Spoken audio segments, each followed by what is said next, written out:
The clock on the mantel ticked away, each second feeling like an eternity, as I sat across from Ben and Edna in the living room. The tension was palpable, thick enough to cut with a knife. I could feel their eyes on me, judging. Always judging. "Leah, dear," Edna began, her voice syrupy sweet but laced with venom. "Have you and Ben given any more thought to what we discussed last time?" I forced a smile, my hands clasped tightly in my lap. "Edna, we've been over this, Ben and I." "What your mother-in-law means," Ben interrupted, shooting me a pointed look, "is that we're not getting any younger. It's time we seriously consider our options." I bit my tongue, fighting back the urge to scream the truth at them both. Instead, I took a deep breath and said, "I understand your concern, but nothing," Edna cut in, her facade of sweetness crumbling. "You've been married for 5 years now." 5 years, Leah. Do you know how much I long to hold a grandchild in my arms?" Ben reached out and patted his mother's hand. "We know, Mom. We're trying." I couldn't help but flinch at his words. We weren't trying. We couldn't try. But that was our secret, wasn't it? The secret that weighed on me every day, the lie I lived to protect my husband's pride. "Maybe if you hadn't insisted on pursuing that ridiculous career of yours," Edna continued, her words sharp and cutting, "you would have had time to focus on what really matters." I stood up abruptly, unable to take it anymore. "I think I need some air." As I made my way to the door, I heard Ben call after me. "Leah, don't be like this. Come back and let's talk about this rationally." Rationally? There was nothing rational about this situation. I stepped outside, the cool evening air a welcome relief from the suffocating atmosphere inside. I pulled out my phone, my fingers hovering over my parents' number, but I couldn't bring myself to call them. How could I explain this mess? Just then my phone buzzed with a text from Sophie, my closest friend. "Hey girl, how'd it go with the in-laws? Drinks later?" I typed back quickly, "Save me. Meet you at Joe's in 20? Her response was immediate. "You got it. Hang in there, hun." As I made my way to my car, the front door opened behind me. Ben stepped out, his face a mixture of frustration and concern. "Where are you going?" he asked, his voice low. "Out," I replied curtly. "I need some space, Ben. I can't keep doing this." He ran a hand through his hair, a gesture I once found endearing, but now only irritated me. "Leah, you know how important this is to my parents, to me." I whirled around to face him, anger bubbling up inside me. "And what about what's important to me, Ben? What about the truth?" His eyes widened in panic. "Leah, don't. We agreed. We agreed to lie," I hissed. "We agreed to let your mother berate me, to let everyone think I'm the problem. How much longer do you expect me to keep this up?" Ben reached for me, but I stepped back. "Please, Leah, just a little longer. We'll figure something out, I promise." I shook my head, tears stinging my eyes. "I don't know if I can, Ben. I don't know if I want to anymore." As I got into my car, I caught a glimpse of Edna watching from the window, her disapproving frown visible even from a distance. I started the engine, my mind racing. How had my life come to this? As I pulled away from the curb, I couldn't shake the feeling that something had to give. And soon. I slid into the booth across from Sophie at Joe's, the familiar scent of greasy burgers and stale beer doing little to calm my frayed nerves. Sophie's concerned eyes met mine as she pushed a glass of white wine towards me. "Spill it, honey. What happened this time?" I took a long sip before answering. The usual. Edna's relentless about grandchildren, and Ben, he just sits there letting her tear into me. Sophie reached across the table, squeezing my hand. "Oh, Leah, I'm so sorry. Have you thought about telling them the truth?" I snorted, the sound bitter even to my own ears. "And destroy Ben's precious ego? You know I can't do that." "But it's not fair to you," Sophie insisted. "You gave up your career for him, and now this." The mention of my abandoned career stung. I'd been a rising star in marketing before marriage, before Ben convinced me to focus on starting a family. Now, here I was, stuck in a lie with no end in sight. I know, I sighed, but what choice do I have?" Sophie's phone buzzed, and she glanced at it, a strange expression flitting across her face. "Sorry, just work," she muttered, typing out a quick reply. I raised an eyebrow. "On a Saturday night?" She waved her hand dismissively. "You know how it is. Anyway, have you considered seeing a specialist? Maybe there are options you haven't explored yet." The irony of her suggestion wasn't lost on me. If only she knew.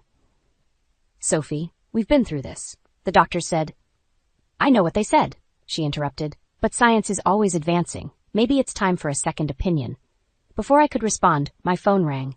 Ben's name flashed on the screen. I hesitated, then declined the call. "Trouble in Paradise?" Sophie asked, her tone oddly sharp. I shrugged, uncomfortable with the direction of the conversation. It's nothing. Just the usual. Sophie leaned forward, her eyes intense. Leah, you can't keep living like this. Something's got to give. As if on cue, my phone buzzed with a text from Ben. We need to talk. Come home. I showed Sophie the message, my stomach churning. I should go. She nodded, but there was something in her expression I couldn't quite read. Call me if you need anything, okay? The drive home was a blur of streetlights and anxious thoughts. When I pulled into our driveway, I saw Ben pacing on the front porch. My heart sank. Where have you been? He demanded as I approached. Out with Sophie, I replied, brushing past him into the house. You knew that.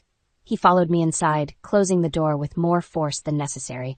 My parents are upset, Leah. You can't just walk out like that. I whirled to face him, anger bubbling up. Your parents? What about me, Ben? When do my feelings matter? Of course they matter, he said, but his tone lacked conviction. Look, I've been thinking, maybe we should consider adoption. The words hit me like a slap. Adoption? Are you serious? Ben ran a hand through his hair, not meeting my eyes. It might be our only option. You know how much having a child means to my parents, to me. And what about the truth, Ben? I asked, my voice barely above a whisper. When do we tell them that you're the reason we can't have children? His face hardened. We agreed never to speak of that, Leah. It's our secret. A secret that's destroying me, I cried out. I can't do this anymore, Ben. I won't. Just then, Ben's phone chimed. He glanced at it, his expression changing from anger to guilt. Who is that? I asked, suspicion creeping in. No one, he said too quickly, shoving the phone in his pocket. Look, we need to figure this out. For us. For our family. But as I stared at my husband, I realized with startling clarity that I no longer recognized the man before me. And worse, I wasn't sure I wanted to. The next morning, I woke to an empty bed and the muffled sound of Ben's voice from downstairs. Curiosity got the better of me, and I crept down the stairs, careful to avoid the creaky step near the bottom. I can't keep doing this, Ben whispered urgently. She's starting to suspect something. My heart raced. Who was he talking to? I know, he continued. But we need to be careful. Leah's not stupid. I leaned closer, straining to hear more, when suddenly the floorboard beneath me groaned. Ben's voice cut off abruptly. I've got to go, he said quickly. I'll call you later. I rushed back upstairs, my mind reeling. By the time Ben came up, I was sitting on the edge of the bed, trying to look casual. Who were you talking to? I asked, aiming for nonchalance, but hearing the tremor in my voice. Ben's face was a mask of innocence. Just work stuff, honey, nothing important. I nodded, not trusting myself to speak. The lie hung between us, heavy and suffocating. Listen, Ben said, sitting next to me. I've been thinking about what we discussed last night. Maybe we should see a counselor, work through this together. I stared at him, incredulous. A counselor? Ben, we both know what the real problem is here. He flinched, then reached for my hand. I pulled away. Leah, please, we can fix this. We just need to try harder. The words hit me like a physical blow. Try harder? After everything I'd sacrificed? I need some air, I muttered, grabbing my keys and heading for the door. Where are you going? Ben called after me. Out, I snapped, slamming the door behind me. I drove aimlessly, my thoughts a chaotic whirlwind. Without realizing it, I found myself pulling up outside Sophie's apartment. Maybe talking to my best friend would help clear my head. I knocked on her door, but there was no answer.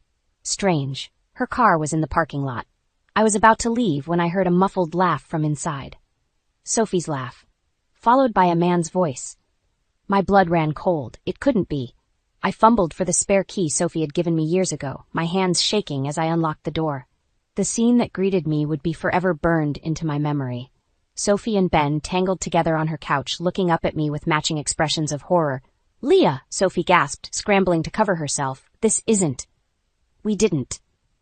But I was already backing away, my vision blurring with tears. Ben jumped up, reaching for me. Leah, wait. Let me explain. I turned and ran, ignoring their calls. Somehow, I made it to my car, my chest heaving with sobs. My phone buzzed incessantly as I drove, Ben's and Sophie's names flashing on the screen. I ignored them all. Hours later, I found myself parked outside my parents' house. Mom opened the door, took one look at my tear-stained face, and pulled me into a fierce hug. Oh, sweetheart, she murmured. What happened? The story poured out of me in broken sobs. Mom listened, her face growing harder with each word. That bastard, she hissed when I finished. And Sophie? I never would have thought.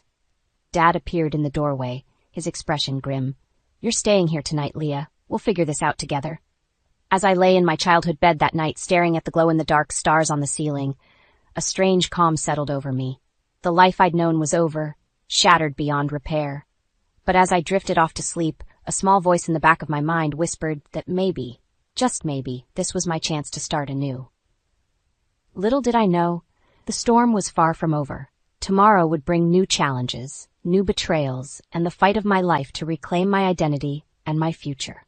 The morning light filtered through the curtains of my childhood bedroom, a stark reminder that yesterday's nightmare was all too real. I lay there, staring at the ceiling, my mind replaying the scene at Sophie's apartment on an endless loop. The betrayal cut deep, leaving me raw and hollow. A soft knock at the door jolted me from my thoughts. "Leah, honey?" Mom's voice was gentle. "There's someone here to see you." My heart leapt into my throat. "If it's Ben or Sophie, tell them to go to hell." "It's not," Mom assured me. "It's Edna." I groaned, burying my face in the pillow. Of course, Ben's mother would show up now, probably to berate me for driving her precious son into another woman's arms. "Tell her I'm not here," I mumbled. "Leah Marie Thompson." Mom's voice took on that stern tone I hadn't heard since high school. "You're better than this. Face her." Grudgingly, I dragged myself out of bed and downstairs. Edna sat primly on the edge of the sofa, her face a mask of concern that didn't quite reach her eyes. "Leah, dear," she began, her voice dripping with false sympathy. "I heard about what happened. How could you do this to Ben?" I blinked, certain I had misheard. "Excuse me?" Edna's lips thinned. "Running out on him like that, and now I hear you're refusing to speak to him? After everything he's done for you?" The audacity of her words hit me like a physical blow. "Everything he's done for me?" I repeated, my voice rising. "You mean like lying to me for years?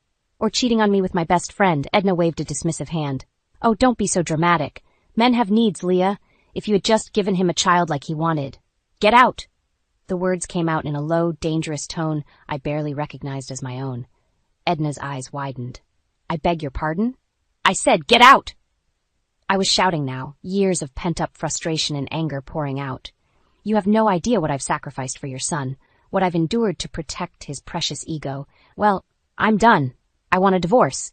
The color drained from Edna's face. "You can't be serious. Think of the family, Leah. Think of the family?" I laughed bitterly. "What family? The one that's been judging and belittling me for years? Or the one your son created with my best friend behind my back?" Edna stood, her composure cracking. "Now listen here, young lady." But I was beyond listening. I marched to the front door and flung it open. "No, you listen. I'm done being your scapegoat. I'm done pretending. Get out of my parents' house and tell your son to expect divorce papers." As Edna stormed out, muttering about ingratitude and family loyalty, I felt a weight lift from my shoulders. For the first time in years, I could breathe. Mom appeared at my side, wrapping an arm around me. "I'm proud of you, sweetheart." Just then, my phone buzzed. A text from Ben. "We need to talk. I'm coming over." I showed Mom the message, my newfound resolve wavering slightly. She squeezed my shoulder. "You don't owe him anything, Leah. But if you want to face him, your father and I will be right here with you."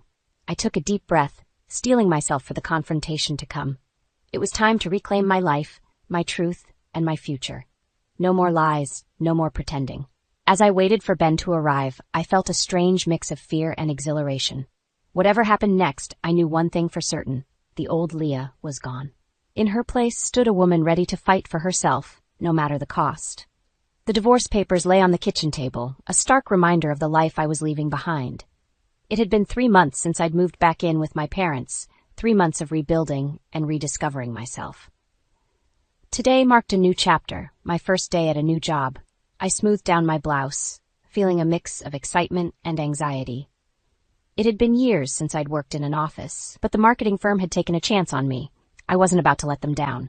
"You've got this, honey," Mom said, handing me a travel mug of coffee. "Go show them what you're made of."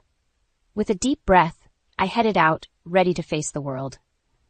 The office buzzed with energy as I stepped inside. My new boss, Sarah, greeted me with a warm smile. "Welcome aboard, Leah. Let's get you settled in." As she showed me around, introducing me to my coworkers, I felt a surge of confidence. This was where I belonged, not trapped in a lie of a marriage. By lunchtime, I was deep into my first project when my phone buzzed. Ben's name flashed on the screen. I hesitated, then declined the call. Whatever he had to say could wait.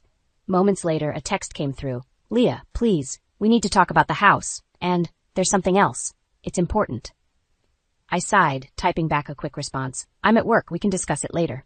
The rest of the day flew by in a whirlwind of meetings and brainstorming sessions. As I packed up to leave, Sarah stopped by my desk. Great first day, Leah, she said. I think you're going to fit in perfectly here. I beamed, feeling a sense of accomplishment I hadn't experienced in years. The high lasted until I pulled into my parents' driveway. Ben's car was parked out front, and he was sitting on the porch steps looking haggard. What are you doing here? I demanded as I got out of the car. He stood, hands shoved in his pockets. I told you we needed to talk. And I told you I was at work, I snapped. Some of us have jobs to go to. Ben flinched at the jab. Leah, please, this is important.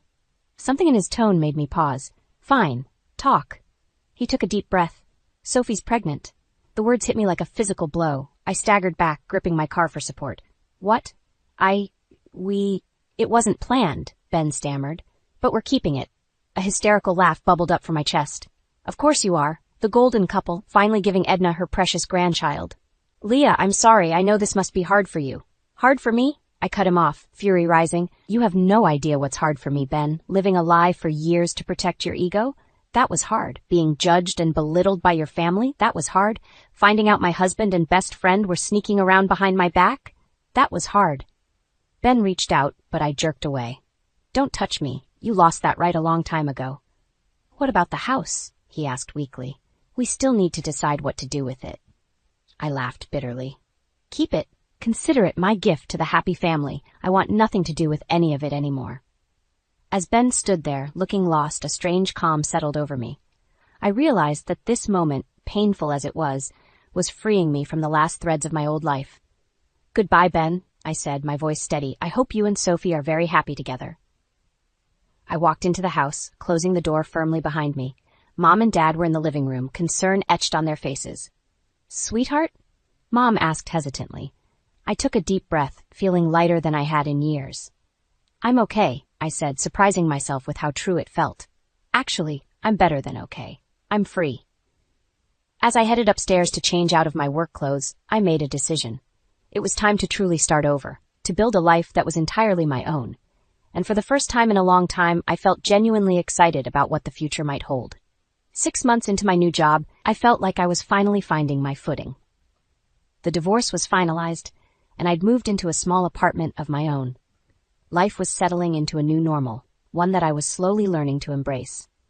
That Friday evening, my coworkers invited me out for drinks to celebrate landing a major client. As we filed into the crowded bar, I felt a twinge of anxiety. It had been ages since I'd been out like this. First round's on me, Sarah announced, heading to the bar. I found myself seated next to a man I didn't recognize. He smiled warmly, extending his hand. I'm Eli. You must be Leah, the marketing whiz I've heard so much about. His genuine interest caught me off guard. We fell into easy conversation, discussing work, life, and everything in between. Hours slipped by unnoticed. As the night wound down, Eli asked for my number. I hesitated, memories of Ben's betrayal flashing through my mind. But something in Eli's kind eyes made me take the leap. Over the next few weeks, Eli and I grew closer.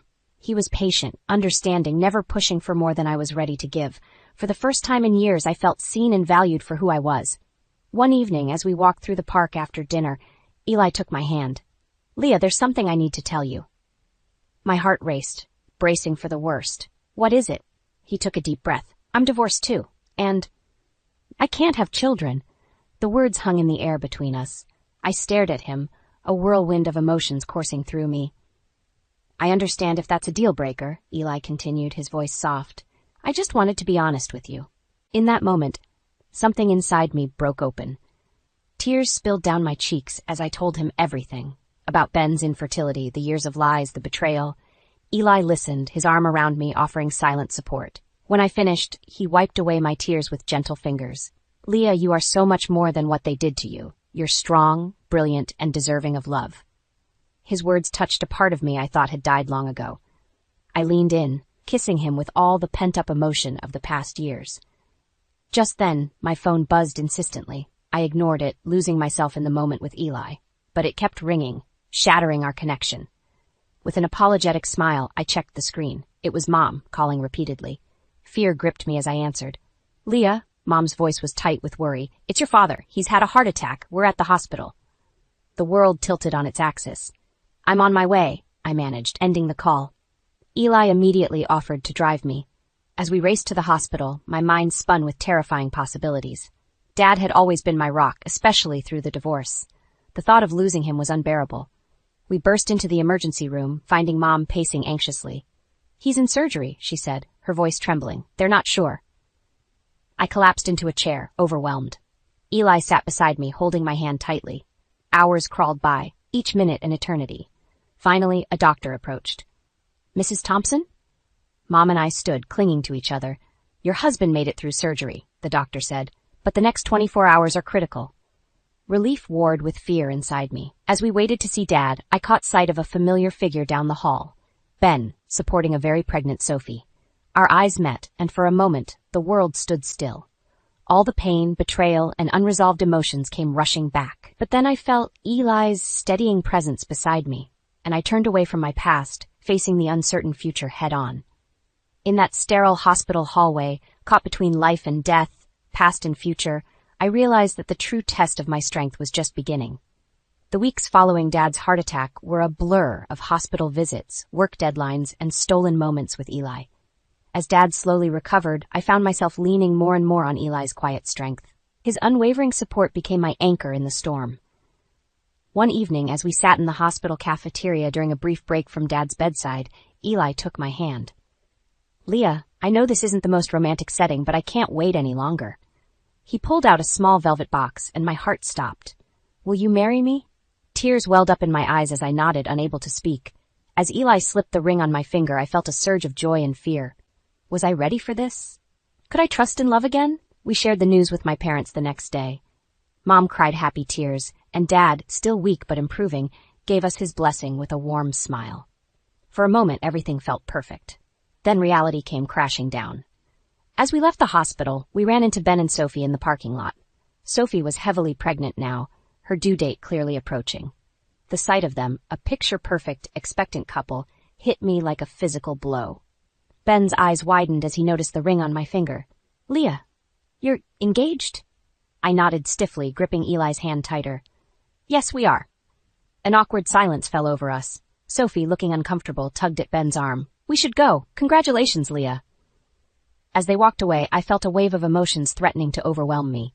Eli sensed my distress and suggested we take a walk to clear our heads. We ended up in a nearby park, the same one where Eli had first confessed his own infertility.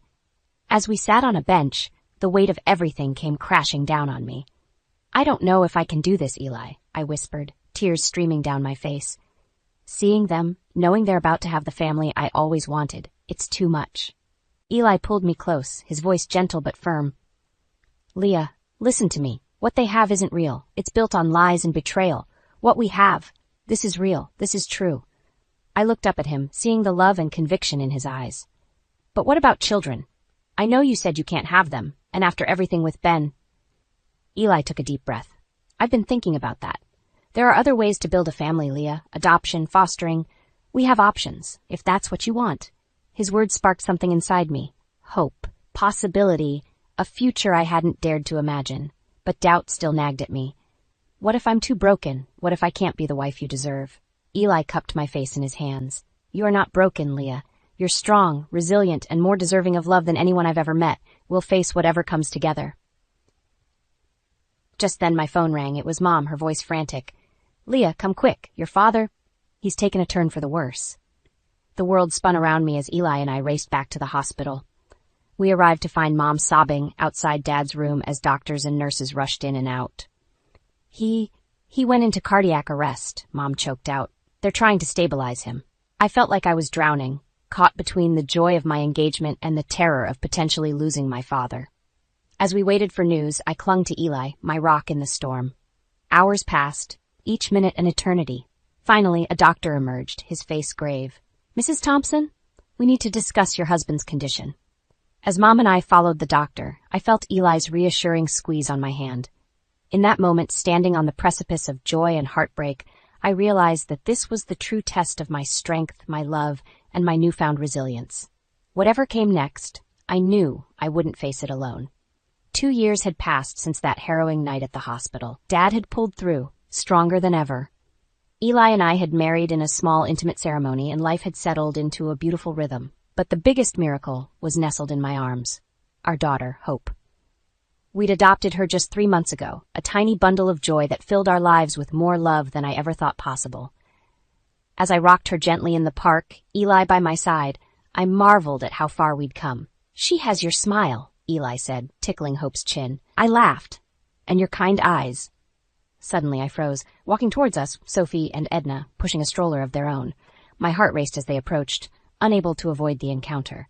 "Leah," Ben said, his voice strained. "It's good to see you." Sophie wouldn't meet my eyes, but Edna stared openly at Hope. "So you managed to have a child after all," she said, her tone dripping with skepticism. Something inside me snapped. Years of pent-up anger and hurt bubbled to the surface. "No, Edna, we adopted. Because unlike some people, we don't build our relationships on lies." Ben's face paled. "Leah, please?" But I was done holding back. "You want the truth, Edna? Your precious son is the one who's infertile, not me." He knew it all along, but was too much of a coward to admit it. Shocked silence fell over the group. Sophie's eyes widened in disbelief, turning to Ben. "Is this true?" Ben stammered, unable to form words. Edna looked like she'd been slapped. "But the baby." She gestured weakly at their stroller. I laughed bitterly. "Oh, I'm sure there's an explanation for that. Maybe Sophie has better luck with fertility treatments. Or maybe there's another secret you're all keeping." Sophie burst into tears, pushing the stroller away quickly. Ben looked torn, glancing between his retreating wife and his shell-shocked mother. "You're lying," Edna hissed. But the doubt in her eyes was clear. I stood tall, Hope secure in my arms. "I have no reason to lie anymore, Edna. I'm free of your judgment, your manipulation, your lies. This is my family now, built on love and truth." Eli placed a supportive hand on my back as I continued. "I hope you all find peace with your choices, but I won't be part of your delusions anymore." With that, we walked away, leaving them in stunned silence. As we reached the edge of the park, I felt a weight lift from my shoulders. Tears streamed down my face, not of sadness, but of relief and liberation. Eli pulled me close, careful of Hope between us. "I'm so proud of you," he whispered. I looked up at him, then down at our daughter. "I'm proud of us, of this family we've built." Hope cooed softly, reaching up to touch my face. In that moment, I realized that every painful step of my journey had led me here. To true love, to motherhood, to a life filled with honesty and joy. As we walked home, I felt lighter than I had in years. The ghosts of my past no longer haunted me. I had faced them head-on and emerged stronger, surrounded by the love I'd always dreamed of but never thought I deserved. That night, as I put Hope to bed, I whispered a promise to her.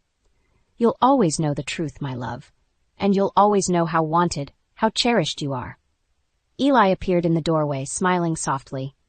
As we stood there, watching our daughter drift off to sleep, I knew that this moment, this life, was everything I'd ever wanted. Not the fairy tale I'd once imagined, but something real, something true. I had weathered the storm, faced my demons, and come out the other side. And now, with Eli and Hope by my side, I was ready for whatever adventures life had in store. The future stretched out before us, bright and full of promise. And for the first time in my life, I was truly, completely happy.